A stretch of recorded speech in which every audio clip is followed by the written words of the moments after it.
I fixed this Facebook ad account in 2 weeks only with 2 very simple steps that I want to share with you in today's video. Now, if you're new to the channel, you don't yet know who I am. My name is Justin and I'm the founder at paidadvertising.com, an online marketing growth firm specializing in elevating thriving businesses by simplifying online marketing. Now, over the last year, we spent profitably right around $10 million for our clients, and we've now had the chance to work and consulted with over 160 plus clients at the agency. With that being said, let's get straight into today's video. So as the title says it, I fixed this Facebook ad account in 2 weeks. Now, I want to take you back to the old agency that was handling this ad account before we came on board. So here's the beautiful work that they did. And again, no shame. Everybody has their own processes, but sometimes I do see a few scenarios in some ad accounts that just make me cringe and die inside a little bit. And that was one of those. So the old agency got this account from this. So that was the state of the account before the agency took it on. So April of this year, handling the account, $24,000 in ad spend, about $38,000 in purchase conversion value, 1.57 ROAS. That was the before, okay? And keep in mind that this is an info product client. They need to be slightly above 1 technically in order to have some form of a break even. They want to be closer to 2, okay? So keep that in mind. So they got the account from 24,000 in ad spend at 1.5 ROAS to a 1.29 ROAS at $47,000 in ad spend. Now you might be asking me, Justin, why are they scaling when the account is actually going down? I don't know. This was actually the exact problem that the client had brought up on a demo call with myself on the month of May. They're like, hey, look, this agency right now is just scaling and scaling the account. Nothing's happening. They're scaling unprofitably. I don't understand anything in the account. It's a mess. We'll get to that in a second. But what ended up happening is the client decided to sign with us before yet announcing to the said agency they would depart. So there's like a 30-day overlap where we were on pause waiting to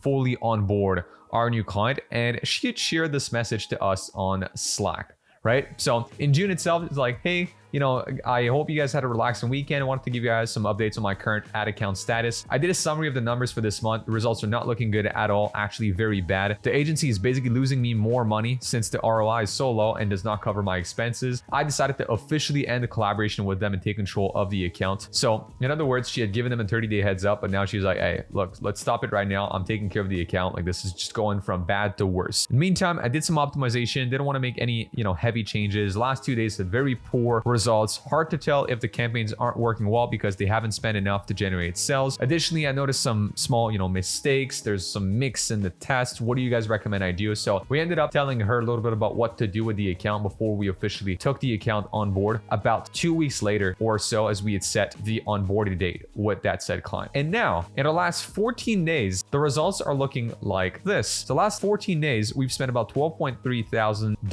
which puts us back slightly above the run rate prior to the old agency coming on board. So we did we scaled the ad spend a little down, but more than what it was before. We're on track to spend about $26,000 on a monthly basis right now. So slightly better than what it was in April. And if you look at it, even by dropping the ad spend this much, we're up 15% in total sales. And if you look at ROAS, we're at 1.64. Now, the client also likes to keep a track of blended ROAS, which is total Shopify sales divided by total ad spend, because Facebook is the primary sales channel for this business. I mean, most of their sales come from Facebook. They do a little bit of email, but as she was telling us that a lot of the sales via email are typically people that first came from Facebook and then kind of get recouped by those emails in itself. So if you do the math from Shopify total sales to what's in ad spend on the ad account, we're close to 2 at this point. So much healthier state of the account. And what are the differences that have led to that? Well, before I go into that, here's now the messages that I personally love seeing on Slack from a client. So now she's coming back to us. Hey everyone, sorry for the late reply. Have been receiving email notifications, blah, blah, blah. I've been watching the sales, and aside from Sunday, we've seen a very great improvement, which I'm very happy about. And then thank you, to one of our team members. I can see that we're in the right direction. Great work. And then 3 days ago, again, these are great news, crossing fingers that we continue moving upwards. Every day it's been looking better and better and better by the day, and we're now slowly increasing ad spend once again on this account. So what went wrong before, and what do we do to fix this account? Well, how did that happen, right? Number one, account consolidation and product focus. One thing I'll say is, I don't know what was the methodology of the previous agency on this account, but what I can tell you is that number one, they were profitably or unprofitably, I should say, scaling an ad account, which I personally would never do in this case. Like, I always kind of think about it that way, right? If you, hypothetically speaking, you want to be at about 1.5 ROAS while you spend about $50,000 a month in ad spend, right? Because you're going to have more purchase volume if you spend more on ads, so you can afford to have a slightly lower ROAS. Okay, so let's just hypothetically say that you want to get a 1.5 ROAS with 50 grand a month in ad spend. Well, if you're currently spending, hypothetically saying, $25,000 a month in ad spend, and you are at a 1.3 ROAS, well, chances are if you double the ad spend, ROAS in no way is going to then proportionally go up.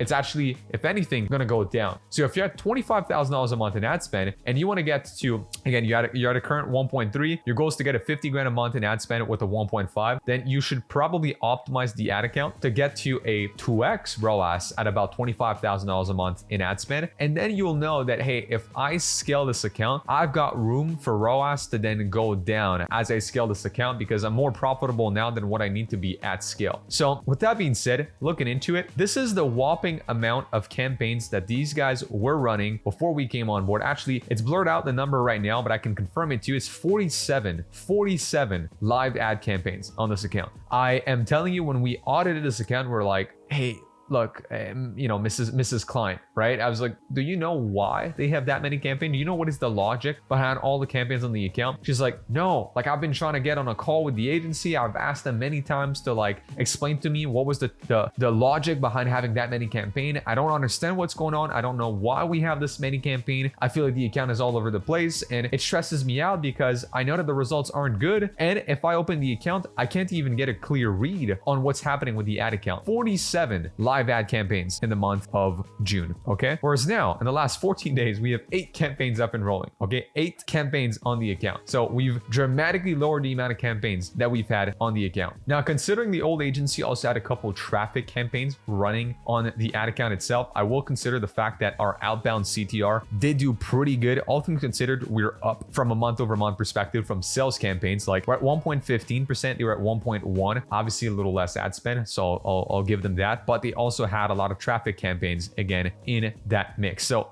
heavy consolidation of the account. We're like, look, let's just have one campaign per product or try and have close to one campaign per product. In this case, one of the product that this client sells, one of the masterclass that they sell, actually has 2 campaigns up and running on our side right now. Second thing that we also did is just a change in the product focus based on a budget perspective. I don't know why, but once again, when looking into the previous agency's ad account, they were running about 50% only of the ad account's ad spend to the best-selling product. And going on the website, we would see that by far sales of one product of that client really exceeded any other sales of other products. And we asked that client, we're like, hey, do you have any like specific sales objectives? Do you absolutely need to push one product over another? She was like, well, not really. Like, honestly, I can just decide which one to push more than the other. Does not really matter. It's not like I have stock, right? Those are digital products. We're like, well, why don't we focus more budget on the one product that really works on this account, which is what we did. We allocated about 80% of the ad account's budget to the one winning product, the one winning masterclass that this client had, and 20% to testing other products that this client had. I'm also happy to report that the top 3 campaigns of the account itself are 3 new campaigns that we had launched on this account, which 2 of them actually, or one of them follows our typical DCT kind of CBO model. 2 of those follow more of an ABO model, which is something that we're testing right now. It's still DCT model, by the way. It's still dynamic creative test, just under an ABO format instead of a CBO. So again, it's still broad targeting with only demographics being limited, focuses on the creative side, but just testing an ABO on that front, which is again something that we've been testing for a little bit. We also kind of tested an Advantage Plus shopping campaign, which didn't do as well as we expected actually on this account. You can also see that from a CPM perspective in itself, that we had a much lower CPM on our quote unquote manual accounts. Although I'll give it to that campaign, even though it spent a lot less money, click-through rate was actually better on that campaign versus our typical DCT campaign. So that was step 1, just consolidating most of this ad account structure. Step 2, it's a creative focus, okay? That was another thing too. When we came into the account, we've analyzed the last 3 months, and then we kind of asked the client, is the agency producing creatives? Because right now it just seems like the same creatives have been running for about 3 months. They're just switching them from different campaigns. They're testing traffic versus engagement versus purchasers. The ad account just gets more and more complex, whereas there's barely any creative work done, and we're using the same post IDs with the same ad copies for about 3 months. She's like, no, that's another thing too. I've been trying to tell them there's not a lot of creative work being done. We're were really just focusing on media buying, media buying, media buying in order to turn this account around. And they promised that they were going to do some creatives, and I don't see that. I was like, okay, well, let's start and focus on that. And when I looked into it, right, it's just kind of one of the first step we did, or the second step that we did, I would say, in this process is the heavy creative refresh, which right now, all of the best ads of the account for the last 14 days have been our ads. Like, our ads have dramatically outperformed any other ads on the account. What we did first and foremost, while we were getting new UGC up and rolling with some of our own content creators, is we took some of the assets the client already had and did AI voiceovers, which is one of the easiest kind of manipulation that we do coming into an account. Is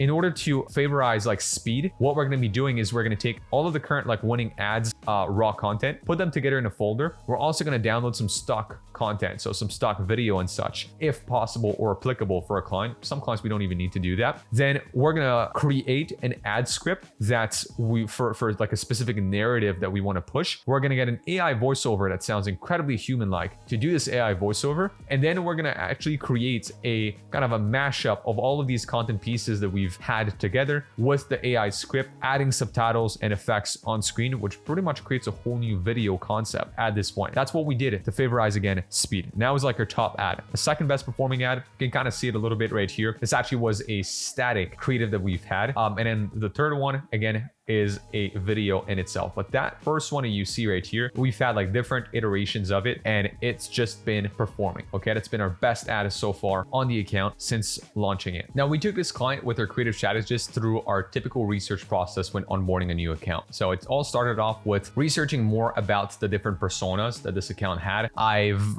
removed a couple of steps of our process here, because if I did share that, it'd be a lot of private info to share. But we kind of identified specific personas that might be interested into these master classes, which we've identified here on our left column. Then we listed out the most kind of likely to be mass market desires per persona, as well as kind of enhancing or developing this mass market desire. So I want two statements, right? I want to create perfectly fitting garments for myself and my family, which is actually our best mass market desire on this account, so I can avoid the frustration of ill-fitting clothes, so I can feel confident and comfortable in what we wear, so I can take pride in my sewing skills and showcase my, right? So we did our mass market desire research. Then we did a research about the said products in themselves. So listed out all the features. Now, the next step that we actually did was to list out all the features of every single core masterclass or product that this client offered, talk about why these features were included, and then enhancing and once again developing these features to really understand why these are included and what's the actual true benefit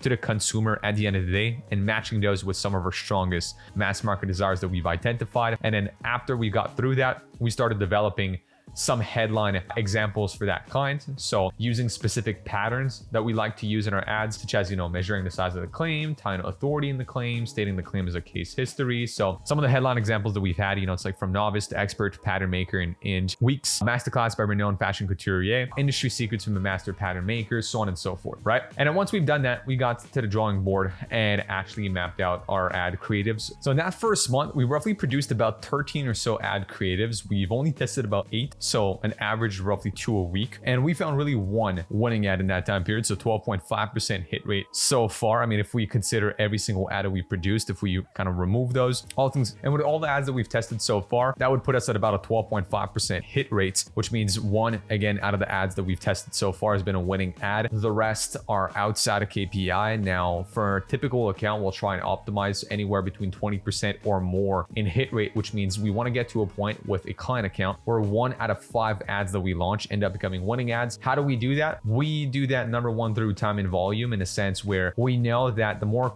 of these creatives that we test, the more patterns we can start noticing. So we might notice that a specific headline pattern might make more sense for an ad. We might start noticing that a specific mass market desire is better than others. Right now, we've only been focusing on testing like one main mass market desire. We might notice that specific awareness levels and positionings are better than others, that specific personas perform better than others, or creative types. And all of these elements that we then notice, we can plug and play together and then create, if you want, like a super ad, right, based on these winning patterns noticed on an account. But that's also, with a thorough research process like this, it allows us to not have that hit rate be 0, in the sense where Like most clients will be able to find a winning ad within about a month and a half, maybe 2 months, like at most. We're able to get that locked in, which is an ad that can sustain a certain amount of ad spend and can be scaled through time. Which right here, you know, this one ad variation, once again, with like its different iterations, got give or take a little bit more than a third of the ad account spend for this time period, which again, all things considered, it's a pretty good sign of an ad being a winning ad. So recapping everything here, and honestly, this is what we do for most clients that come to us in distress. It's a lot of them have a very messy or complicated ad account structure. So here we've consolidated this account structure. We've better reallocated the budget on this account itself to focus on their winning product. So 80% of the budget on that winning product versus 20% on other sub products of their store. And then heavy creative refresh following our research process, starting with desire research, then persona building, then product performance, matching that with specific desires on the account, creating our headlines, and then ending up with creating high converting ad concepts, putting us at a current 12.5% hit rate. So we're left with this first couple of weeks with one winning ad, a simpler ad account, much easier to understand, more money, more profits, everyone's happy. I'm definitely looking forward to keeping working with this client, and we'll update you guys as time goes by. With that being said, if you made it this far in the video and you are either an e-commerce brand owner or an info product business owner wanting to partner with a paid ads partner on Facebook, Google, and or TikTok, then click the link down below to book in a call to speak with our team at paidadvertising.com today. On that note, I'm going to invite you guys to check out more videos on the channel for some more useful marketing tips, and I'll see you in the next one. Peace.